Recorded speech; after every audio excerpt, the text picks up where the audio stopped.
we've left farmland behind and travelled southwest to the outskirts of the capital city. Here in the suburbs, one architect has chosen to showcase his work by building a really unusual family home. But this architect isn't worried about creating a stir in the neighbourhood. He's done something very different. Wow.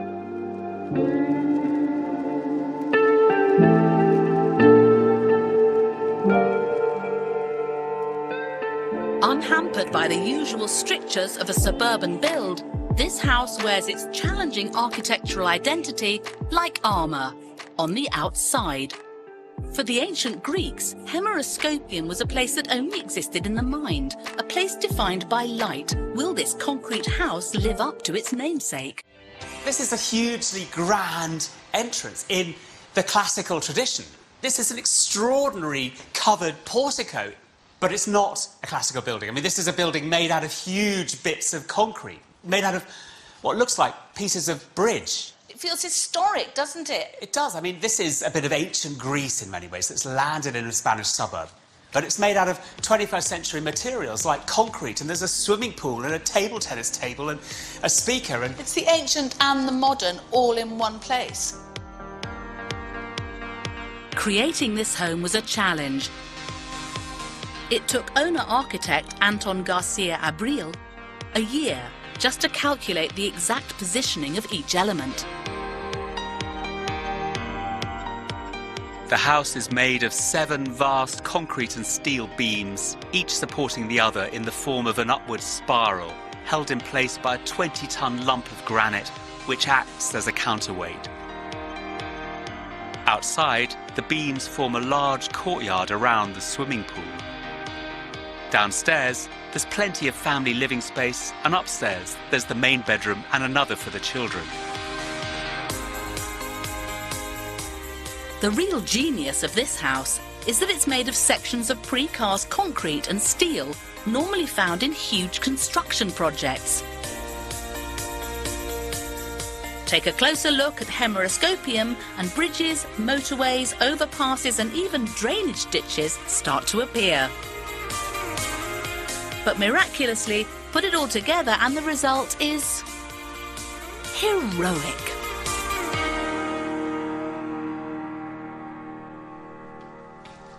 This is a dining room and this is a living room, but again, unlike most suburban houses, they're made out of the most enormous pieces of precast concrete.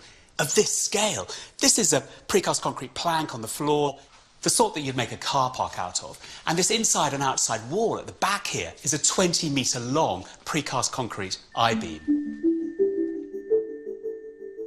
The structure has been left exposed throughout the house, creating a striking background for informal family life.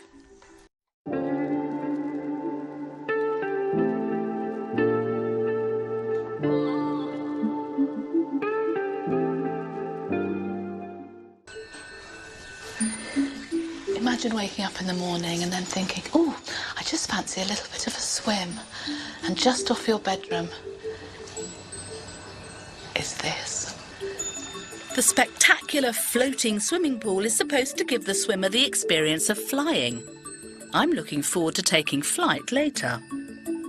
It's remarkable that a house made of bits of motorway can be so homely, despite the 230-ton concrete shell and mammoth proportions.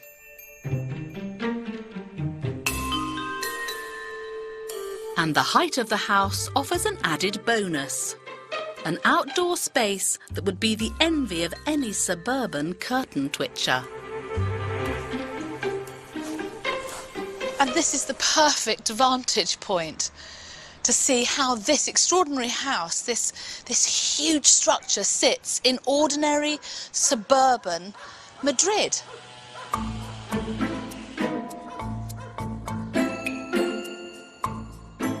The kitchen isn't perched at the end of an enormous cantilever bit of concrete or something. No, it's a modest house inside an extraordinary exterior. Because it's all about that space, that living room. It's all about this. Outside space, the weather, and having a wonderful place to be outside. time for a dip in that mid-air pool. This house has the perfect ratio of bedrooms to swimming pools. 2 bedrooms, 2 swimming pools.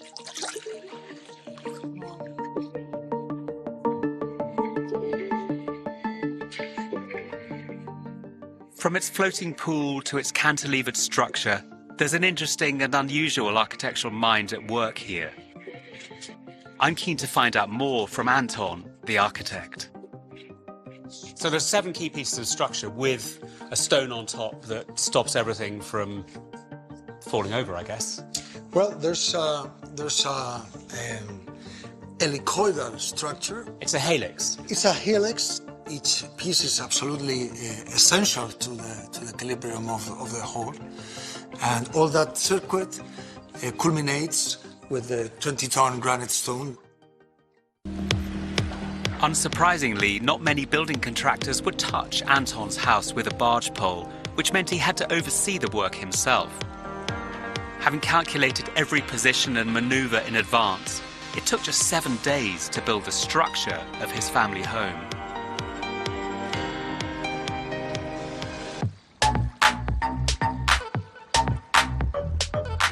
This house is really unusual. There's something really poetic in taking these off-the-shelf pieces of structure and using them to make domestic space. I think what will always stay with me about this house is arriving to find an heroic Greek temple behind a gate on a suburban street. It's nice to walk off into the sunset with you, Pete. It is. Where are we going now?